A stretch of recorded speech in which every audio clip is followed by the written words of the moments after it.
بچه ادا گوش دار مشتاق علی کریمی دایرکت تا پیام داد سلام جا پجا منش پیام سلام داد وڑا جدی گوشه همون جا سلام دا ایچ من برتی رستوران ها اینگور آنگور بعد من زحمت دا بازده جوت کشی شاهده شاید ما چند من وقت مزنه لکسوس گوام آقاد کزی سوار کو برتی بر کجاشتم وارتن چارتن شاهده بودا تو زان اولی جت شخصی ملک تو کا کئی پاچه تا کئی لوگا بیتا کجا بوتا من پیرو که وڑا بہلیے گا ایشه آو من شاهد راست گشگیشی پیر که بودا اچھا یک شبیه من راوگا تو لوگا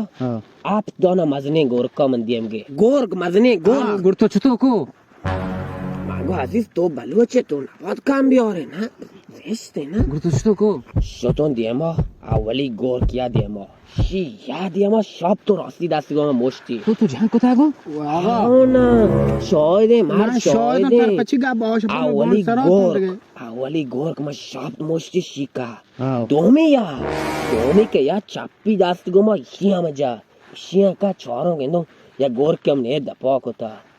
ما چو دیم چکاریت مگر نامرد چه پشتا تو منا خنجر جنه چکی وڑا بہلیے گا دپا گوش دار دروغ نمان شاهده دم بابا شب ما چند من وقت دی ما وقت شاید عزیز من ایدی جایت گا مگر شی گورم ما سکسه لجا بی اندازه جا انچه شونجا و چارین گورگ تحت کنچه تورسا من دی یه سانه ما چند من وقت دی آو گوڑا سلنا گومیزا پجا کاره آو زان نیش کتا نا او خارج مردمه پیام داد آقا مت واسه اقامت گرون تی بلیت پولاندان تی سفر پولاندان خوراک پولاندان بس بیس پانی گرتو شده من چه من پیوشی اینگو سانگا متن نیلون کاپیر چوک کشی وڑا بہلی چکی دروغ شه جوز که عزیز تو نزانه راست گوشه که یانا مانو پاوه گنو که بایگو شی نه دروغ بندگی